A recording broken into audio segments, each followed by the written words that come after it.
My goodness, what a weekend.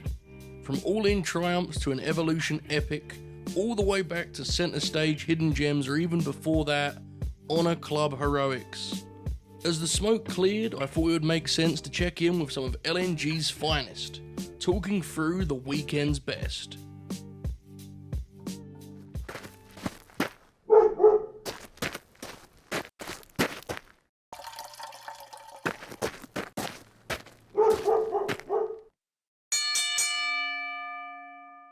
It only feels right to start with the headline, as Hangman Adam Page brought Jon Moxley's divisive world title reign to an end, closing All In with a thrilling spectacle of gore and drama.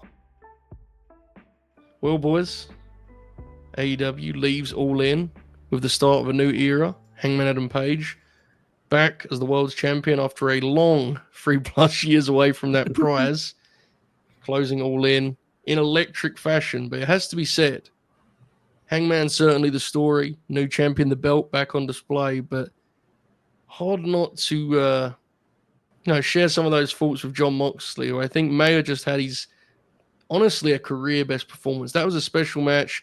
You fellas were in attendance, Buster. I know you're fired up to talk about this. Moxley and Hangman, that was quite the spectacle, wasn't it? It really was.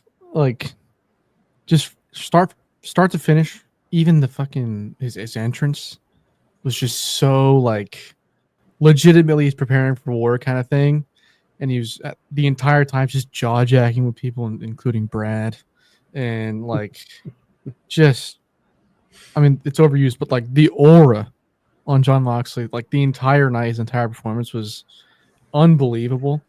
I won't ever forget the moment when he's like gushing blood and he stares into the camera and he's like, Texas death is what he wanted. He's like laughing like hysterically, like a fucking psychopath.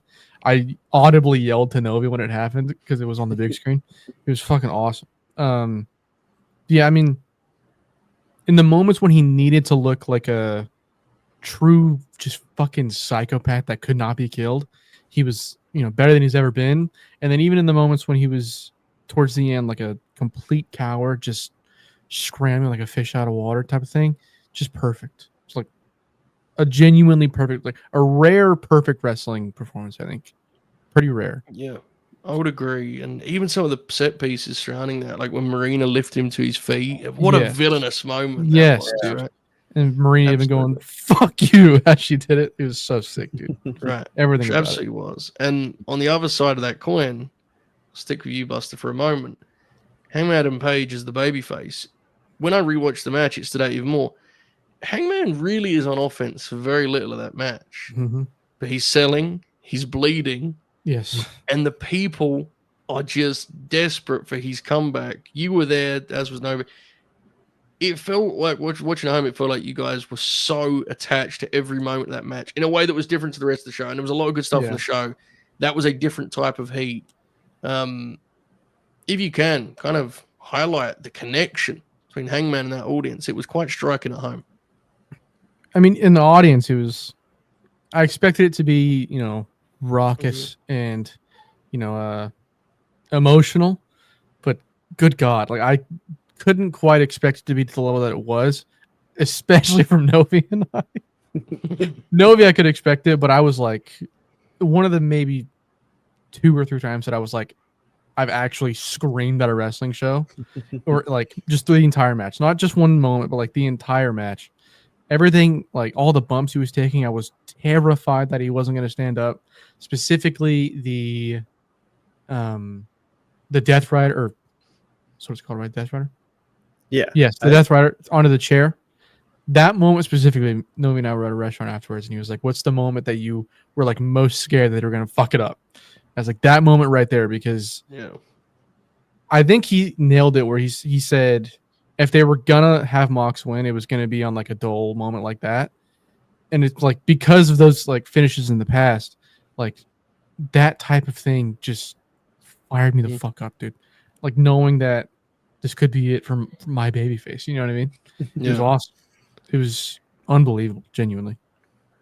Yeah, that translated to, it was honestly one of the more complete presentations AEW have ever done for a big match, ever pulled off for a big match. Hangman's selling was certainly central to that, again, as was Moxley's just masterful performance. Novi, I get the feeling you were quite excited about this this happening. Why do you get that feeling, Joe? Any Particular feeling? I got you. No, my heart was on the line in this match. I'd been very open and honest about that. I was going to give it my all because I think that's the way you should enjoy professional wrestling at its very best. And luckily enough, I got rewarded. You don't all the time, but I did then. I remember Bus was taking a video of the entrance because we had to get that entrance. And he goes, what theme you think Hangman's coming out to? And I go, old. Instant hits old theme. And we just start like screaming. And that was like, I knew that I was in. I was screaming on the entrances. I was screaming on Mox's entrance. I thought it was sick. You could see all the fans in front of us all chase towards where he was coming out from, just desperate to see him. And he was desperate to show him, I'm going to walk out with this belt, motherfuckers. I'm going to do it just because. But I think Bus celebrated them so well. I mean, one of Mox's best performances, a real ace of the universe moment where even with all his faults this year, even with all the faults of the Death Rider storyline, he's still Jon Moxley. He's still one of the very best, and he always will be. Hangman's one of the best baby faces to ever live. The way he had the crowd in the palm of his hands is just, it's different. It was very, very different. And I particularly remember like on the result, I did post a video of this result, me screaming, but I just, my heart was in my chest. Just, is Mox going to stand up? Is it going to happen? And once that happens, Hangman cries as he opens up the briefcase. I was just sitting there euphoric. I was sitting like, oh, let's go. I was just so happy in my fucking cowboy hat. Just happy to see the babyface pull it off, dude. It was just, it was a beautiful experience. Really something special I'll never forget in the building. I think the environment can be summed up pretty well in the fact that the guys in front of us were like miserable the entire show. Yep. The entirety of the show. Like Hologram was wrestling and they were like, he's so shit, dude, he fucking sucks. And then by that point, our fucking Novi and I were like actively yelling, just fucking kill him. Like the Hangman kill Mox. One particular moment I was like, choke him fucking purple, Hangman. And then the fans in front of us started saying the same thing. In that moment, they were like, okay, I'm in. It's here. And that kind of brings, to me anyway, under the spotlight, the bigger part of this conversation, which is the weird beast that being a heel in 2025 is, in that I don't think any of us have a ton of interest in pretending this Death Riders thing was perfect. Right.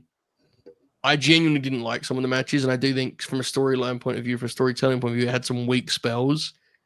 However, it's hard not to reflect upon some of it, right? When like, you guys were there. It was a great crowd. It was a great crowd. Great energy in the crowd. But it wasn't like that for any other match. That was a desperation for a result. It wasn't I can't wait to see these guys wrestle. It was, I need Hangman to win. Mm-hmm. This is probably a conversation for another day, but like, it's hard not to just kind of think back to like, coming out of Dynasty and the anger of that. That was part of the excitement, right? After the show, I tweeted that in a way, Mox's reign achieved its kayfabe goal, like in a warped way, because it was never supposed to be now. It was never supposed to be Hangman. It was never supposed to be like the road that we went on. Where like, I'm sure Toni knew that a lot of the fans weren't happy with Mox's reign. And at that point, every other element of the television was like firing on all cylinders. So it still made the TV enjoyable. And now it's like the build to Hangman versus Mox has been so fucking good. And it's Mox's reign in a way like birthed this like newfound love for Hangman again, I guess, that all the fans have. And so, it achieved its kayfabe goal. The road that we took was a little fucking bumpy every once in a while. John Silver with nunchucks in the parking lot wasn't the greatest moment. But we got there.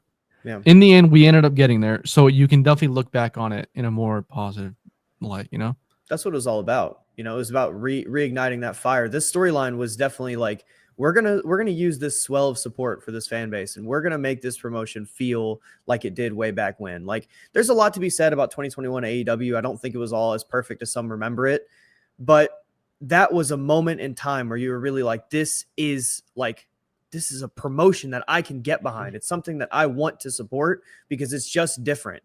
And you have a main event of the stadium show, 25,000 in the building. And within 10 seconds of the match, one of the competitors is squirting blood from a fork. that's just different. I think stuff like that should be celebrated. And at the end of the day, you come away with the storyline. I want to celebrate this. I want to be a part of it. And I think that feeling being a part of AEW is a really big deal. Coming out, not even just like as an AEW defender, but just to see that in a wrestling promotion. It is wonderful to watch. For sure, the hype was palpable on Saturday. It felt like the most hype for an AEW show in a very, very long time. It'll be interesting to see what happens next in terms of Hangman, leading the way again. Last time he felt like the kind of supporting act to CM Punk, right, as champion. Definitely. You presume this time will be very different. I'm very intrigued to see what happens to John Moxley. And I want to say, I have to be clear. I don't know if there is a ton left for John Moxley to do under that roof, to be completely honest. I don't know. And we'll see, right? Who knows? What I do know is his performance on Saturday, to me anyway, solidified his legacy in that promotion, regardless of what happens next. Because it's been a little shaky. There's been doubts. There's been some lulls. But John Moxley is one of the most important wrestlers in AEW history, and he and Hangman, I think, are near the top of that list together. So it was very fitting that on a show that hopefully will be the start of a special new era, another new era, right, for AEW, but hopefully one that's very prosperous. It was fitting they closed that show, and they did so in grand fashion. That was a match to remember, and I think one of the all-time great AEW matches, honestly. Yes. Special match. I agree. It's very high up there. Very, very high. The revival of Saturday night's main event has earned mixed reviews, but then again, so has Bill Goldberg for much of the past 30 years. He concluded his unique, compelling career this past weekend, battling Gunther in his longest singles match in over 2 decades. Well, Oracle, I think people expected a range of things from Gunther versus Goldberg. I don't think anyone expected something resembling a traditional wrestling match for the big man for his farewell. They put in almost 15 minutes. There was like circling at the bell. This was very different to the set piece action movie scene that we've got used to with Goldberg. This was an unusual affair, Oracle, fair to say.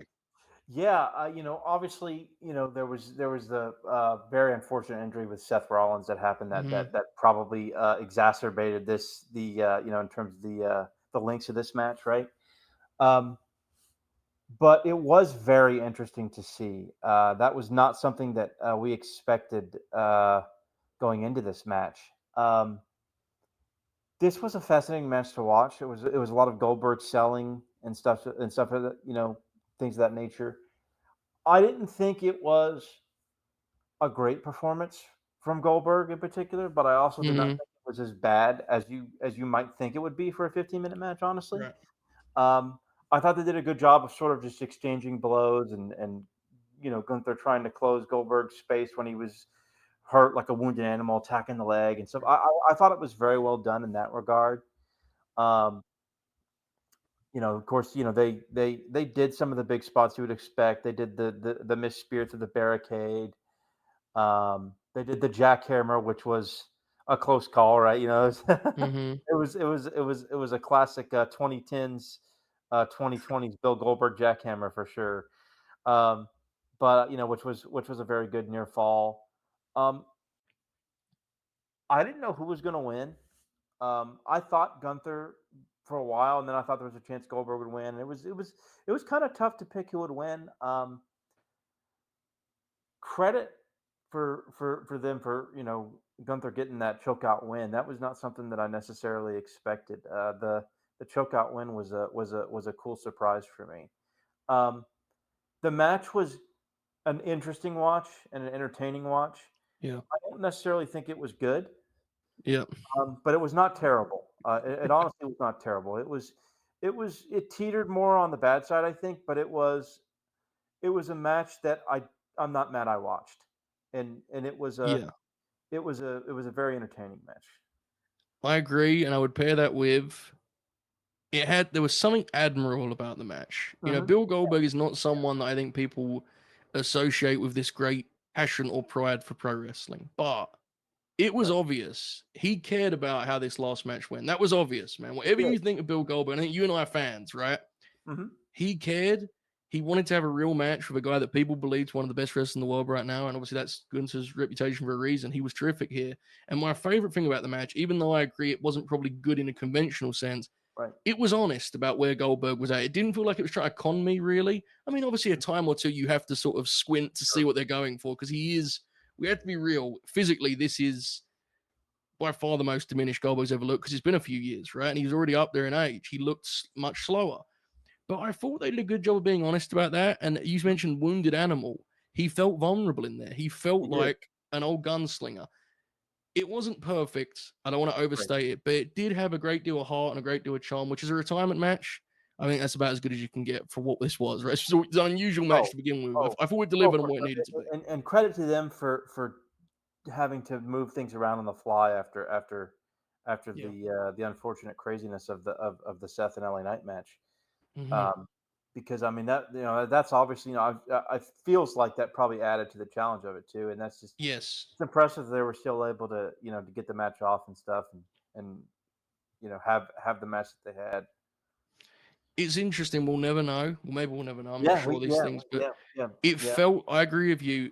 It felt at times like they were doing things that when they didn't necessarily expect to be doing, which added a very unique sort of an extra sense of danger that we usually the layer above what we usually get with Bill.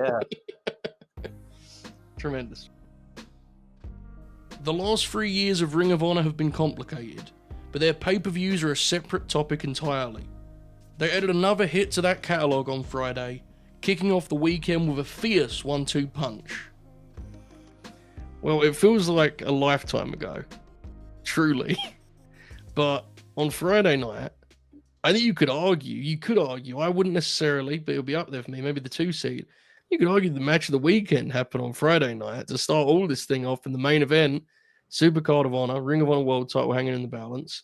Bandido and Takeshita, a match that, if we're being honest, everyone that knew the show was happening circled that as this could be the best match of the weekend, this could be incredible, so on and so forth. Which makes it even more incredible that I think we also all agree that this over-delivered and exceeded those expectations. You fellas were there. You overcame an unfortunate view to start with and then had prime viewing for this particular match. This was spectacular. Novi, the finishing run in this match, my goodness, what a match, huh? Yeah, it was special. We did have that unfortunate view. We moved to a back row and stood up for the duration of this match. I'm pretty sure we never sat down. And then we moved to another corner to really take everything in. And just the speed that they were working with was incredible. And the real thing that I'm coming away from this match with, it's like, these are 2 guys in AEW who everyone believes in. Everyone thinks these could be 2 top guys for the promotion.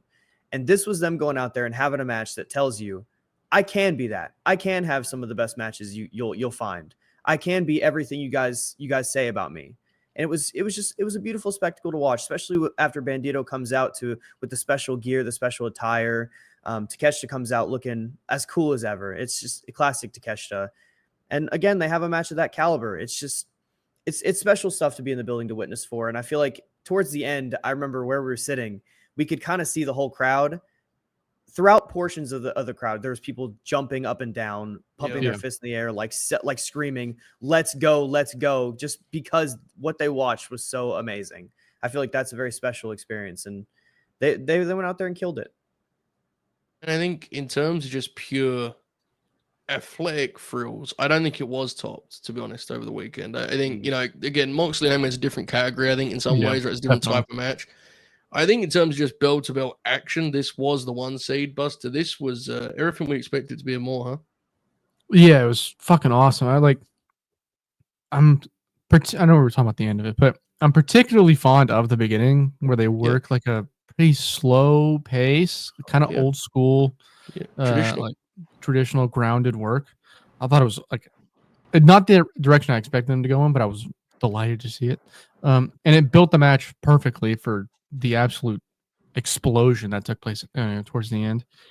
I mean, I usually am a little iffy on near falls, but in the moment, like in that environment, how can you be against it? Like everybody on their feet going insane. There was a guy that was like standing on the far right where we were, and he was running back and forth when Takeshita kicked out of the what's it called? The whatever plex. 21 21 plex. plex. 21 plex, yeah. Just running back and forth, going at like Yeah. the weirdest, one of the weirdest crowds I've ever been in, because like 3 or 4 people were like actively running around. It was awesome. But yeah, the actual work is just like, I'm not sure 2 other workers like in the world could replicate that level of explosiveness and athleticism, I guess. They can do it all, man. They can They do really it all. can. Pure It's ability. absurd. There was that spot late where like they both did a deal where they landed on their feet out of like a Mhm. German suplex. Whatever. Yeah. You know, it's like It's just wild. watching. Yeah, the way that I mean, it goes both ways. The way that Bandido can match Takeshita power, power Mhm. offense wise, but in the same way, the way that Takeshita could just do stuff that's like junior heavyweight offense, Yeah. and he's a Yeah. big fella. I mean, as you guys Mhm. would have been even more aware Yeah. of this Yeah. weekend. He's a big Yeah. lad. You know, it's amazing, amazing stuff. Kind of match that you can show wrestling fans or like people that aren't wrestling fans. There was security behind us that were like popping huge at like some of the stuff they were doing. Sick. It was awesome. It was very cool. It's fun, dude. It's fun to watch. You know, like a general kind of casual fan who's not, not even a wrestling fan to begin with. They're not going to sit there and go, "Where's the psychology in the selling?" They're going to love Right. the action, right? It's exciting. So I believe that most certainly. I'm not sure Takeshita is long for the heel role. It has to be said. I think this is start hope of. not. He shouldn't be. Feels like he's headed to Okada eventually, right? That's what it feels like. We were talking in the car, Nomi and I, on the way home, and I was saying, on the road to beating Okada, you would assume that there's some sort of like fallout with the Don Callis family and Takeshita. I wouldn't be totally opposed to Takeshita beating Fletcher one time. I don't know if that's absolutely correct, but it feels like a needed win for Takeshita to like heat him up just a little bit more before going after Okada, because I mean, we all love Takeshita, but his booking isn't the most consistent. So people need that reminder of just how good he can be. And I feel like a Fletcher match would be that kind of match. And it's a match we haven't seen before too, so like it's different from just another Ospreay match. Right, and on the other side of that, I mean, Bandido is, I think, a leading candidate for Wrestler of the Year right now. Another conversation we had. He's my second favorite, Yeah. or he's my second wrestler like in the rest of the year. In your we race, came to the conclusion. It was after All In. We said we're okay. Who are we thinking for this? Just curious. Yeah, I think I'm sitting Hangman #1. I think I'm taking Bandido 2, and I think I'm honestly taking Takeshita 3. You could maybe argue Ospreay. There's some debates to be had for number 3, but I think Bandido's pretty firmly in that second spot at the very least. I think Hangman, Bandido, Goto is mine. Bandido's beating out Goto for me. Just sheer like TV output is like absurd. The All-Star tags, the All-Star tags. Yeah, it's just he's having a fantastic year, a really really good year. He is, and I'm so fucking happy to see it because like the injury took him out for so long. Yeah, and him just being able to reestablish himself and like show that he legitimately is one of the better talents in the world in general is very satisfying to see. Yeah, still got a lot ahead of him too. I think he's barely scratched the surface, so it'll be exciting. Highlight of all of that really was you being startled by a wrestling fan on the far right. That was a moment in time right there. If we were used to that, you know what's funny? He wasn't even on the far. He was on the far left actually of the arena. I'm a fucking idiot. Oh, now that was a surprise. Now that's a surprise. Just before that main event, a match that seemed to have split opinion, but I was a little more bullish on than perhaps the norm. I don't know. I think it got pretty favorable reviews, but I think there was some debate during the match. I think is what happened from what I could understand because we were on the air. Athena and Thunder Rosa. Now, the big kind of scouting report coming into this was which version of Thunder Rosa we're going to get because I like Thunder Rosa a lot. I think where she's at physically in 2025 means that some nights she's on and other nights she's off. And I actually thought, with all respect, this past weekend was an example of that because I thought she looked like she was really hurting in the Casino Gauntlet. And I thought she kind of toughed it out the night before in a gutsy match. It wasn't pretty, no doubt, but I did have a good time with some. I'm intrigued what you fellas thought in the building. Novi, where did you stand on the world's title match with Athena and Rosa? I had a lot of fun with this match. I don't think it was perfect. I do think when it comes to Thunder's like physical ability these days, I do really like her, and I think at her best, I think she's still that Thunder that everyone remembers when she held the AEW Women's title. But over the course of a match, it does kind of trail off a little bit, so it did kind of get loose. But then you have Athena there to correct things, and you have her to lay her stuff in, to bump super hard as she's known to do. And And I think that kind of brought it all together and kept things on track well enough to equal out a very good match. And it's major props to Athena. I mean, you throw in there with anyone, it seems like these days, like I know Thunder's a different kind of level, but anyone, I'm saying, I think she could have a very, very solid match that's super enjoyable. And I think Thunder brought it for the most part. So yeah, I had fun with it. I mean, I think Athena's proven that with this title reign, right? I mean, For sure. having standout matches in 2023 of Sky and Kiera, and I think Sky's got a lot better, but like in 2023, that was quite extraordinary, the match she had first. So yeah, I'm with you definitely. It seemed like it had a good atmosphere. Buster, what did you make of this one? I liked it. I think nobody's point about Athena bumping is correct, but Thunder, like in this match, she took a couple fucking awesome bumps that really added to the atmosphere in the match in general, like the chokeslam off the stage and the powerbomb off the top rope or middle rope. Powerbomb was crazy. Was fucking awesome. She landed crazy. But yeah, I like this match a lot. They were able to capture the people in the end, so I think the finishing stretch is like a much stronger than the first half. But yeah, we were like right by her fucking. I believe it was her brother and her dad, and they were locked the fuck in. So I had no choice but to also lock the fuck in. Cool. The finishing stretch was very good. I think I liked it more than I expected I was going to be totally honest. Yeah. I'm a little less. I think Thunder's not great at this point in her career. Not entirely her fault though. But she moved well enough in this match, and she was willing to just throw herself around that it lended itself to a good match. I think it's also, you mentioned the atmosphere, Joe. I did think that helped a lot. It was very obvious that the Texas crowd was excited to see Athena. They really wanted her to get the job done. So that always helps things when you have a hot crowd. Yeah, and I think live crowds like Thunder Rosa too, right? So they pop pretty big for her too. I mean, the dueling chants were like pretty damn loud. They really were. Yeah. It came through. It definitely came through, and that's a cool building. Obviously, I appreciate it. I definitely agree it wasn't perfect. It had rough edges, and it was a distant. It wasn't close to the main event, no question. But I think I expected it to be. No, but it had a just toughness to it. A physicality, a grit, and there was some great clobbering throughout, even when things went awry. And there was that crazy bump, spot off the ramp, which was terrifying because on TV, you couldn't see the table. Like it faded in. So like you couldn't see it live either. It was weird. Looks like they just disappeared. I thought she just fell to the floor. I was like, Jesus. Yeah, it's pretty gnarly. A big weekend for Athena and another hit for her. Hilarious catalog, honestly, as Ring of Honor champion, which at this point does feel almost like bordering on parody, but she does it again and she continues as the forever champion. Hell of a time. Mm-hmm. While Hangman and Moxley closed the show, equally lofty expectations awaited the other pieces of the night's triple main event, as iconic old rivals reunited and the women's division's two biggest stars collided. Right, the lads are still recovering from All In weekend, a crazy time, no doubt. I'm intrigued. Two other pieces of our triple main event, quote unquote. Novi, what was your preference between Toni and Mone? And Okada and Omega? I'm personally going to lean Toni and Mone. I had a lot of thoughts going into the match. I had a lot of thoughts about the way it was booked, but I had faith that the match would be good. And I sat there and I watched it, and it was excellent. I mean, it was very scrappy. There was a real fight going on. It's a lot of Mercedes matches. They do have that trend, but with Toni in there, Toni's willing to play ball and bump around and really throw hands with Mercedes. So it was a really wonderful thing. And then the ending, which I really appreciated, the kiss of death to close things out.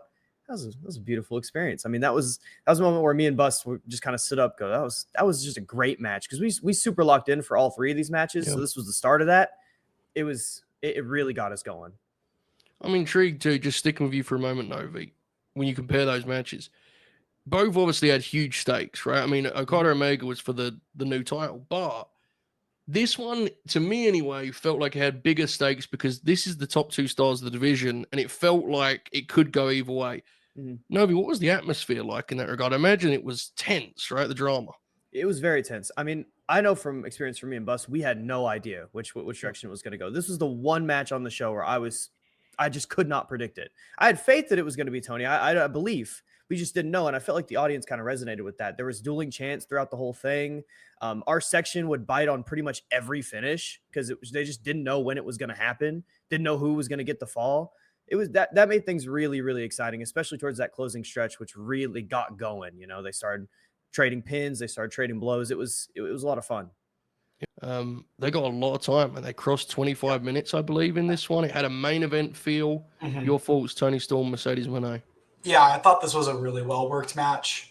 Like Novi said, I think coming at it from an angle of like being where I was, you can feel the tension building, and you feel everybody in the venue. You kind of feel it, kind of just all on top of you at once, and it added. I think having Athena win that gauntlet added a little bit of tension there as well, because I was fully convinced going into this match that the TV told me Toni was winning, and I felt pretty good about Toni winning.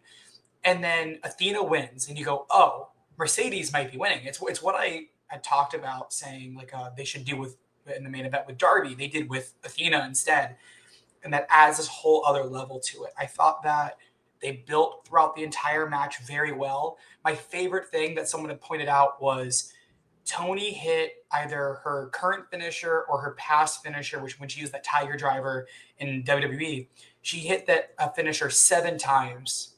Or it was 6 or 7 times, which is the amount of belts that because Mercedes has 6 and she would have had 7 if she was. I think she hit it 6 times because she has the trio of pile drivers. She has the avalanche, she has the initial one, and then she has the Tiger Drivers. 6. And I thought that was an extra element that they added in there that added a lot to the match, in my opinion. They had a brutality in there at points. Novi talked about the kiss of death, which I thought was a very fitting way to end it. And I think it also did a good job of letting Toni do her Toni things and letting Mercedes play off of it, but you didn't feel like it got too kooky. Like there are moments where Toni goes head first right into those lower lips, and she went ham, but it felt like it worked in the context of the match, and it didn't feel out of place and a little like quirky. It didn't feel like that. Everything set up very well, and I thought that they had one of the best women's matches that I have. He was cooking too. He was going. He was going. Yeah, when he comes, look at that screen. Look at that. One of the greatest women's matches that I've had the pleasure of seeing in person, and it's funny that Mercedes Mone / Sasha Banks has been able to give me 2 of those when I got to see her wrestle Bianca Belair at WrestleMania 37. It felt, to an extent, it felt like sort of her spiritual successor to that match. Certainly did a lot for Toni Storm. I agree with you. The brilliance of Mercedes Mone is she was able to sell for the shtick and the silliness in a way that didn't undercut the gravity of the match. Mm-hmm. I think at this point, there's no doubts left about Toni Storm's in-ring capabilities as a main event wrestler. Mm-hmm. But it has to be said, Mercedes Mone, there's very few safer bets in a big match setting than her. I mean, great to see her do her thing in a stadium, put some time in, that classical main event pace that she can bring to her best matches. A hell of a time, no doubt. Speaking of classical main event pace, 2 fellas that are familiar with a main event also did the dances. The second half of this kind of equation. Novi, you picked Mercedes and Toni, but Caden Lee, fair to say, in its own way, Okada and Omega certainly delivered in its own right? Yeah, and a lot of my love for this match is going to have to come off of my personal experience, which I think wrestling should. It's all based around how you experience things, and I had the pleasure for this match and the main event of being able to move up. I was row 10. I got to move up to row 3 and didn't really have anybody in row 2 in front of me, so I was basically ringside at that point. And getting to experience something like that with that view in that with that atmosphere around me is something I'll never forget. It gave me like an out of body experience to where I don't fully remember most of the things that happened in the match. I just remember how I felt. And I think that's what the beauty of this match in professional wrestling is in general, is how you feel. And as this went on, it never felt like they were trying to capture their first 4 matches. It felt like they knew where they were in their careers, everything that's happened in the last 7 years since they last faced at Dominion 2018. And they did something special. They worked an AEW match, and they added elements from those original 4 that translated very well into this style. And I thought that in terms of the storytelling, I really loved that the story that they told. While they didn't do as many crazy things as they might have done in Japan, they were able to tell something here that I thought just added a level of brutality that I don't think we see. There are brutal spots in those matches, but when you add in Kenny's diverticulitis, you add in the element of Kota Ibushi and Don Callis being at ringside, there's something special that they were able to capture. And like I said, is it as good as those other 4 matches? Probably not. I think I do slightly prefer it to the time limit draw at Dominion 2017, but they still capture an energy while also not trying to replicate the past. I think the word I get where you're going with brutality. It was more grueling, this match, right? It was, frankly, it was a match that accepted the fact that it had been a while, if we're being honest, right? It was a match that had enough self-awareness to say, we're a little older now, guys. This is going to be a different thing. I appreciate that about Novi. I'm really intrigued. You'd watched the matches prior, as did Caden, Yes. the week prior. You'd never seen them before. Did that help or hurt your experience, and what did you think of the match? I think it helped because obviously, like Caden mentioned, this is 7 years removed from their last match, and they didn't shy away from it, like you said. Particularly, they just kind of worked it in a way where Kenny is more cooked than Okada was, and Okada has that gas still left in the tank. He has the energy to keep going, and they were honest about it. I mean, we can all see what we're looking at. Kenny's a little deteriorated, and Okada doesn't look like that. It's just different the way the bodies age. They didn't shy away from it. Okada was gruesome. He was aggressive. He was mean. It was one of the better Okada performances I've seen in a very long time, I'll say. And I usually enjoy a lot of Okada, but this felt very special to me. And sitting in our section, me and Bus, we're so antsy about this. We were so excited to finally but to experience something of this magnitude in person in this stadium. And the entire arena all respected that. They were all saying this match is a big deal and we're going to react to it as such. And they worked it like it was a big deal. I thought it was quite good. It was admittedly my least favorite of all the matches, but that doesn't mean that it was a bad match by any means. I thought it was really great. Of their matches, to be clear. Of their right? matches, So, yes. Yeah. I was going to say, how much did you like that opening ops match? It was it seemed at home like a different kind of atmosphere. This was, if Tony and Mercedes was, I want this person when I want that person when, this was much more, I'm really happy to be here to watch these guys wrestle. That's what it felt like. So, very cool occasion, no doubt. I thought Omega had an admirable performance and his selling was remarkable. And I agree with your descriptions that Okada was very, very mean and focused. I think it at times suffered from an inability to truly go through the gears, but I understand that sort of.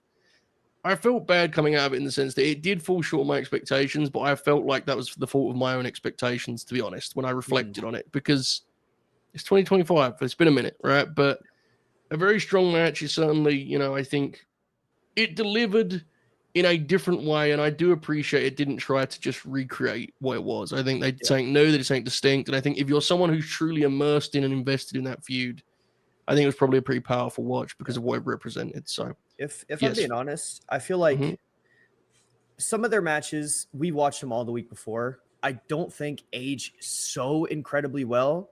I think this match really will age well. I think people will appreciate how different it was and what they tried to achieve with it. I'm curious to see, like, 2 years from now, what people are saying about this. I think it'll be very positive. We shall see. Maybe we'll do a video about it. But I saw the comparison, Flair and Steamboat, the 89 trilogy, and they met again in 94. And that match is one that people liked at the time, but I think it has grown in reputation. So we shall see. But certainly a strong triple main event from All In. Quietly, NXT continued its hot streak on the event front, greeting center stage with a breezy show led by a couple standout outings, including Femi's latest title defense, as well as a wild and woolly Falls Count Anywhere match. Well, Oracle, it went very much under the radar for obvious reasons, but some good stuff, some lively stuff on NXT's The Great American Bash event, a center stage of building that you and I have watched too many hours of wrestling from home, most certainly. some spirited stuff. And I think, kind of chief among those that fit that description, two veterans, right? Two guys that have been in the game for a long time, been on TV for a while now. Ethan Page, Ricky Saints, with a stipulation to play with. They went for it. I thought they had a fun match. You had a lot of energy. What did you make of that one? I think that they, with those types of matches, you always kind of run the risk of, modern plunder brawls are very much like kind of more glorified versions of hardcore title matches in a lot of ways. And I think that they added to it more so with one, their work just in general, individually. And two, I think that there's more as the match went along more, you got more violent spots and more. And so it kind of, it felt like it was a typical sort of hardcore title plunder. And then they sort of elevated it to the spot where Ricky takes like the backdrop on the chairs. Right. And like, you can tell he hasn't caught his breath. And like Ethan's got to pick him up to, suplex him on the guardrail. And Ricky's like, I can't get my breath. Like you could just tell like, which, that was probably my favorite spot of the whole match, just because Ricky, it was like obvious to Ricky was like, I'm fucking out of breath right now. My back is in severe pain. There was cool little moments. Like, they had the deal with the backstage stuff and Ricky doing the mule kick and that really small, narrow, backstage area at center stage. The spot that I really loved was when Ricky came back with that great right hand. You know what I'm talking about? Like towards the end of the match, he caught him with a big right. Great finish with the razor's edge off the stage to the table. I just appreciated that they, you had your sort of standard deal, and they did go false count anywhere. They did brawl into I like when they brawled in the concourse and the F5 to the table, and at one point Ethan put like was it like a Walls of Jericho or Boston Crab or something out there in the middle of the concourse. Yeah. But yeah, this was. It started out kind of just there, and then I think they added to it. They elevated it with the kind of blunt violence at the end, and I thought it ended up being very good. I agree. They made the most of the setting in kind of a 2010s indie way, right? Yeah. Yep. Right. I had a great time with this. Ethan Page has now been in WWE for, I believe it's been a year now, just around there, I think. And it seems like I think he's benefited from he had lower expectations coming in. Right, Ricky, I think people wanted more, but it seems like Ethan's really positioned to do well for him. It's not to say Ricky's not, but he's much earlier in his run. Feels like Ethan Page is going to be on the main shows soon, Oracle, right? Yeah, I don't think Ethan is particularly like the type of guy you'll see in the main event scene, and I don't mean that as a knock. I think he's somebody who could really elevate a mid card and be a consistent mid card presence, who can cut a promo, who can work in tag teams if that's what they need him to do, who can occasionally work in a main event setting in a group, perhaps, who can win an IC or a US title, who can have, and people think this is like an insult, but this is, that's part of the problem on wrestling, but he's the type of guy who can have he can have a world title or a WWE title match on TV that they build for a couple of weeks. He's the type of role player that a Chris Jericho was during his heyday in WWE, CM Punk before he became, a bigger star. Somebody like that, even somebody like an Eddie Guerrero, right? Of course, obviously Eddie became a huge star, but somebody who can kind of put in any sort of role. I think he definitely has that in him. Right, and obviously, you're talking the role, not the talent. Obviously, Ethan has a different, of course. But I do think he's an example of someone. He isn't outstanding in any single area, but he's very solid on all of them. Very solid. And there's very few things you could throw at him other than maybe being the top guy that I think he would fall very short on. I think generally he's going to, deliver. So I agree, certainly. We'll see how Ricky fares to other names that are in very different spots, admittedly, in the WWE kind of ladder. Inamura and Femi for the title on this show, which was, it has to be said, as two WCW fans, it felt just WCW enough as a title match that I could go, you know what, center stage, that's fine by me. Two physical lads going in there and wrestling. Well, I liked this or a commentary, what you thought. I was fearful this was going to be very set piece and like kind of oh, they're doing the meat thing. That's what I expected, to be honest. They had more of a wrestling match, I thought. I had a good time with this. What did you think? And oddly enough, I would rarely put over commentary, but I think Corey Graves did a good job, and I think that they showed that within the work too, that it was kind of Obafemi really actually having a wrestling match for the first time, and they kind of, Corey and Joseph and all them, they all said that, like it was different. It was a different match than he's typically worked, Femi. And I really liked the kind of psychology of them kind of doing the kind of the meaty, but like in a much more psychological way early on. Yeah. And then, Inamura using his sumo background, his strikes. And then Obafemi taking over on offense and having a control segment, doing the draping suplex over the ropes, cutting off Inamura with a spine buster, stuff that he, it was still very much like in kind of his comfort zone, but it seemed like they're finally kind of he's getting out of his comfort zone a little bit, and working certain different types of matches and sections and matches, and this that's what stood out to me more than anything, was that they wrestled a more traditional style match. There was some stuff like the Josh Briggs stuff was like, that's so WWE, and I just, and some of that had some, there was a really good near fall after at one point, after during there, couple good near falls actually. Yeah. But that stuff I don't love. I think that's, not everybody can execute that stuff, and I think that they want everybody to be able to do that, and I think that's a mistake. I think that's a WWE mistake. Mm-hmm. And they won't stop doing it, but it is what it is. Yeah, not everyone needs to be doing theatrical finishes, correct, right? Correct. But yeah, this was very good. I was very pleased.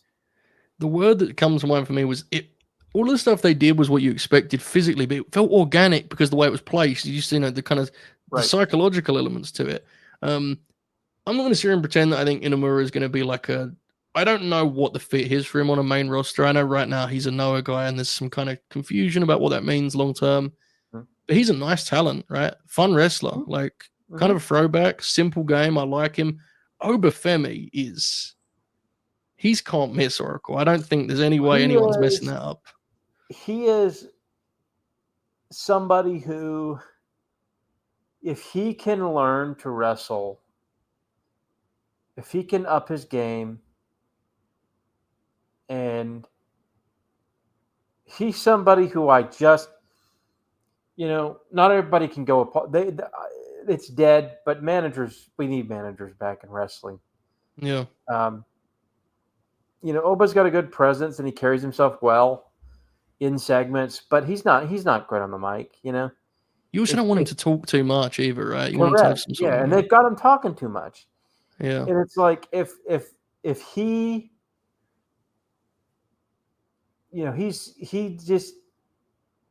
he's got a little bit more to do to step up his game in the ring, and I think he's main roster ready. Yeah.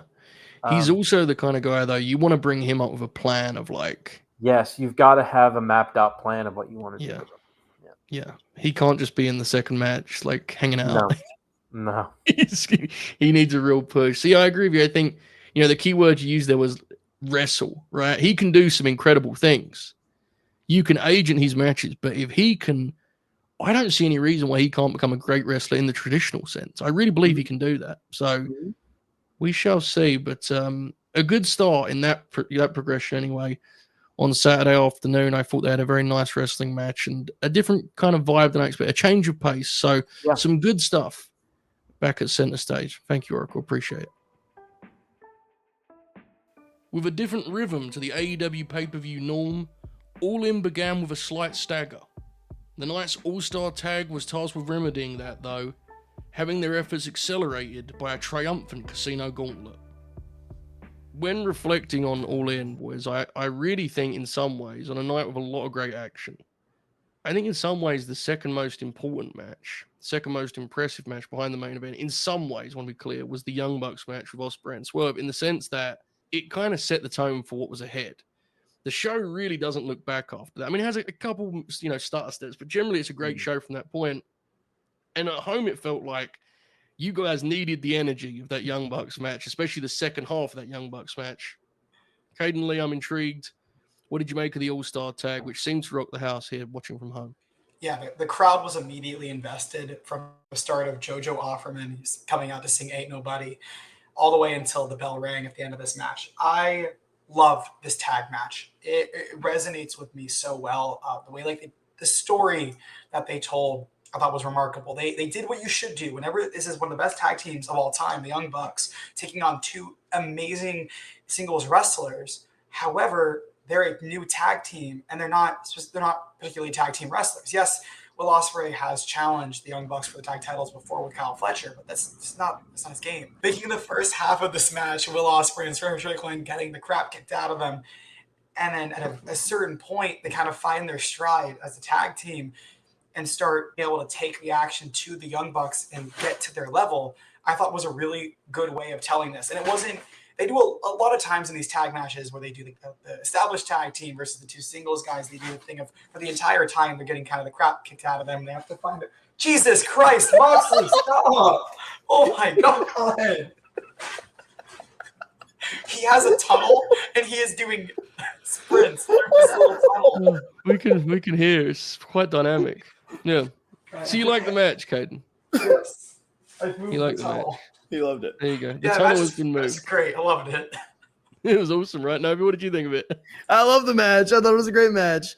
I think Caden's points before Moxley decided to go into business for himself were very true. But really, I needed the closing stretch of this match. I needed to feel that electricity in the building. It's what I expected. The closing stretch was like my vision of this match. Just the close falls, the nice sequences, and the sequences themselves. I mean, you could talk about those. They're so smooth, so quick. It was all four of these guys were peak on their game form during this match. It was really something to watch. And on the end, this is another one of those, like I had a thought in my head of where this was going to go. And then when it didn't, it was like, whoa, the whole building kind of felt that way. Everyone was very shocked at this result. And I think people were ready to celebrate it. I think it was the right one looking back, because especially where it was placed in the card, people needed that burst of energy. It was like, oh my, the babyfaces got it done. They actually, defeated the Bucks. That's awesome. I really love this match in the building. I'm sure it's great to watch too, but like being able to look at the ring from where I was and see how fast they were going, it was all inspiring. There was that one sequence, and I'm sure it wasn't for everyone, but the big explosive sequence that ended with the house call and the hidden blade, right? Where it, like, the pace of that was outrageous. And when you get a chance to rewatch it on TV, they took like a wide shot and it made them look even quicker. It was unbelievable action. It certainly, it was heavy on near falls, right? But I also, it was all in and it was a stadium show. So like there's time to do that. That was it. They were also wrestling Ospreay and Swerve. So you kind of knew what you were getting yourself into here, right? Like it was going to be expansive and epic and all those things. I really, really liked the match. And again, I'm not sure it was my second favorite match of the night, but I do think in some ways it was the second most important. So a strong one, and I think a necessary kind of move forward after the EVP era, which had some lows, but I think has been, kind of somewhat the image of that's been improved upon with how good the Bucks been since they came back. So good stuff there for sure. Similar to the Death Riders, it's ended correctly. Speaking of things that ended well, the second Casino Gauntlet of the night, which ended very, very well for me personally. This was a triumphant moment. Athena getting it done. Man, this was such a blast. I thought this was a considerable improvement on the men's gauntlet, to be honest. Really? The energy of this, the excitement, the enthusiasm, all of the above. And the biggest thing that stood out, Novi, and I'm intrigued if you can kind of co-sign this from being in the building. Man, most of the talent involved got a great reaction, which just shows you this division's ready to fly. They just need the tools to do so. What did you make of the Casino Gauntlet, Novi? Yeah, it took me a minute to get into it. I won't lie. It was a portion of the show. I'd watched a lot of wrestling. It'd been a long week. But once I had gotten into it and really started to hear the reactions of the people, because they did go up for everyone. I mean, obviously Chris and Willow and Megan got great reactions, but then you think of people like Queen Aminata and Ty Mello, and more notably than all of them, Shuri got a great reaction in Texas. Not something I expected, to be very honest. I just didn't know if people would know who she was. I don't know if she was a name that AEW fans would recognize, but they did, and they celebrated her correctly. And then when Alex Windsor came out and made her, not AEW debut, but her big moment, and they had those interactions, her and Shuri, the people were up for those too, and they were great. I want to give major props to those interactions. They really defined this match for me. They were going at it. It was clear that they knew each other well. They were familiar with each other's games, and they connected the pieces just so smooth. But yeah, it was super notable. Like you said, the women's division has the pieces. They are ready. They just need to give that little extra push. And I hope that Athena picking up the win is that push, because we've all celebrated Athena. We've all talked about how great she is, how great her ROH run has been. She had a great match with Thunder Rosa the night before. But this feels like a big moment, a chance to really make a star in AEW on the level of a Toni Storm, on the level of a Mercedes Moné. It's just all about giving her that prominence that she so obviously deserves. Her and Toni feels like a big feud, no doubt about it. A very positive night for the division. After, we're being honest, being pretty underserved in the build-up to All In, right? Definitely. And I think this was kind of a sign of things to come the night afterwards in WWE, in the sense of the talent in these divisions just kind of being like, no, we're going to actually take more than you gave us here. That's fine. Very good stuff, Caden Lee. What did you make of the Casino Gauntlet, mate? This was my most interesting viewing experience of the entire night, because I had to run up, as soon as the video package hit, I had to run upstairs to the main level to get a charger because my phone was going to die. So they have like those little like rental ones. So I had to go get one. So I watched the first half of the match from up there, and then I quickly just like hauled butt down back to the floor to get back into my seat for the rest of the match. And I quite enjoyed this. I thought that it moved at a significantly better pace than the men's gauntlet, which I think when you're doing these gauntlets, yes, having a surprise in there and going off of the end, like that's such a big portion of, or a big part of it. It's like a rumble. The entrants have to be done correctly. But not only that, but when it's a casino gauntlet specifically, you have to get the pacing down and work things correctly, and knowing when to hit your spots in between, and letting people, like when you have a Shuri come in or an Alex Windsor, letting them get their stuff off. But whenever you have a more established talent coming in, like a Julia Hart, even though she got oh my god, crazy pop. Oh my god, yeah. Julia Hart got a crazy pop. But when you have someone like that who's been around for a while, you don't particularly have to leave that time as much. That's when you let a lot of the other established people come back in after they've been sitting on the outside for a second and get some of their more stuff off. That's how you need to pace these things. And I thought that the women all did a remarkable job of making everything they did look meaningful. It looked there were some brutal things in this as well.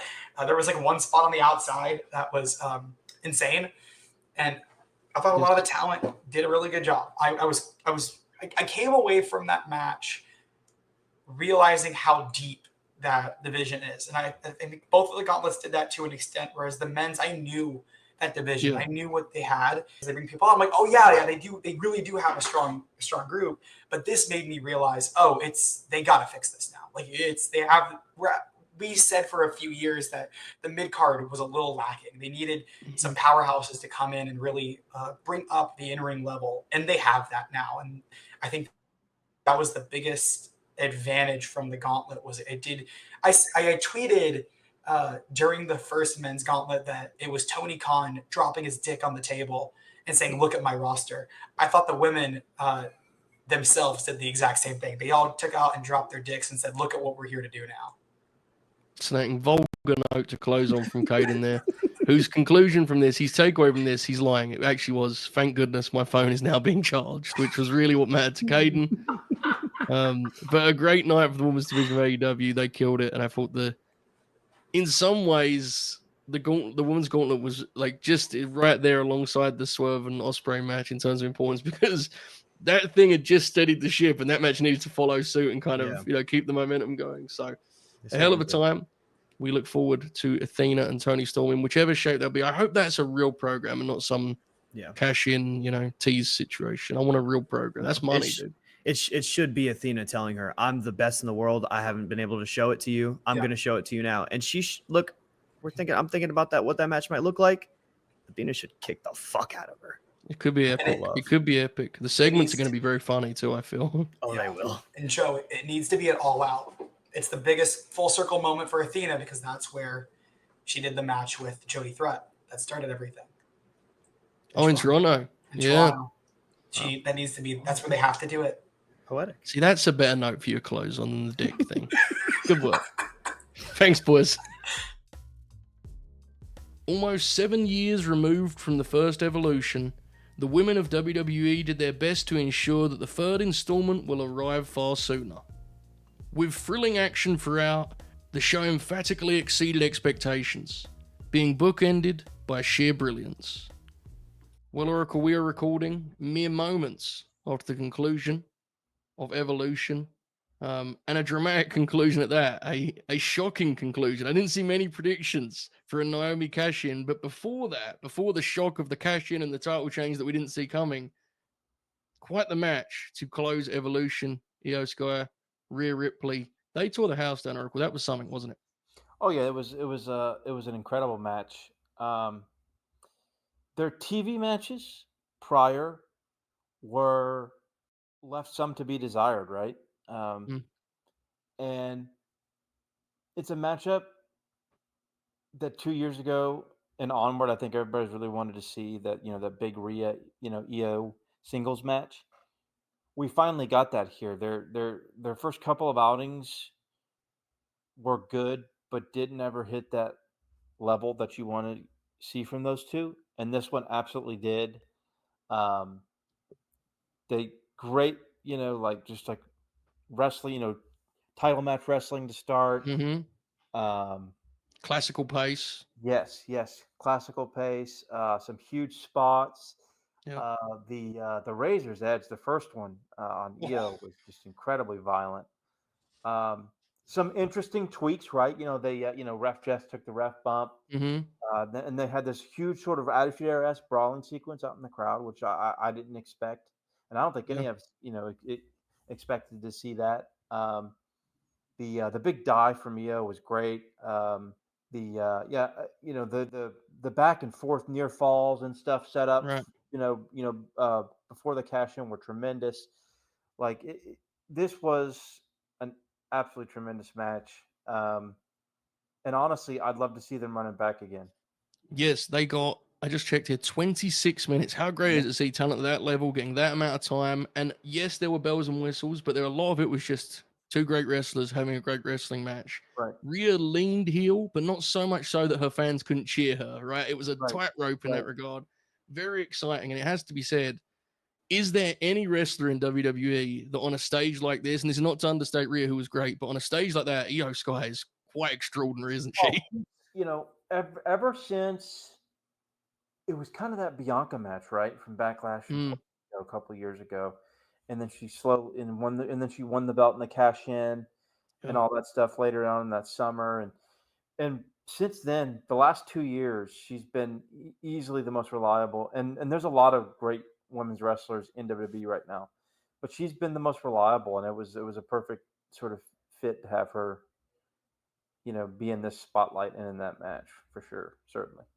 Yes, a fitting conclusion to Evolution. It was also a fitting opener for Evolution. I think the match was bookended by its best two matches, right? Intercontinental title, triple threat match, Bayley, Becky Lynch, Lyra, Valkyria.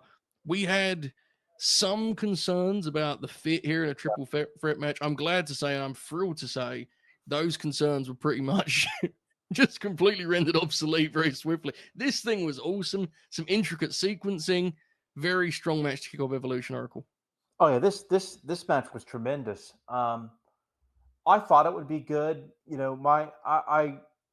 Multi-person matches are always difficult, and there was only one time where they had the Pam or Bayley and Becky.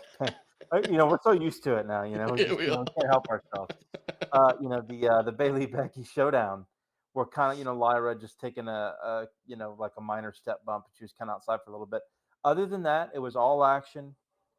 Incredible frenetic pace, great near falls.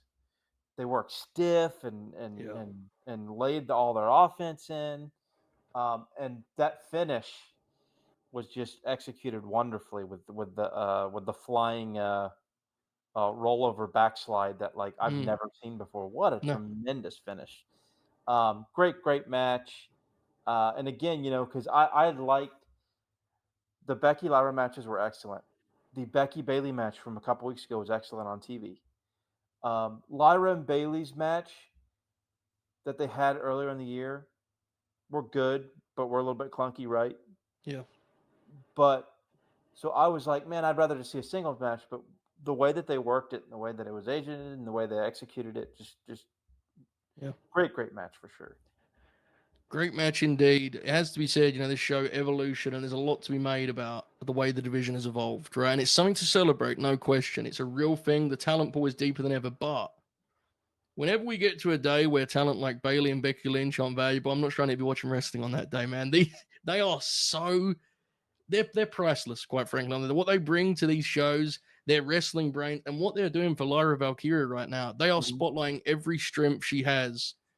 And I mean, the results, they speak for themselves. Every other pay-per-view feels like we're talking about how great this Becky Lyra stuff is. Now Bayley's in the mix. So tremendous stuff. So Yeah, absolutely. Those were definitely the two kind of standout matches bookending the show. But Evolution was a hell of a show. It's one of the best WWE shows of the year.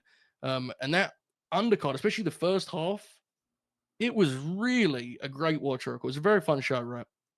Oh yeah, absolutely. I mean, like those first, 4 matches, particularly, obviously the opener, which we talked about, and then the tag title match, the NXT Women's, and then the Tiffany Trish match, all over delivered to a degree. I agree. Think, for sure. I agree.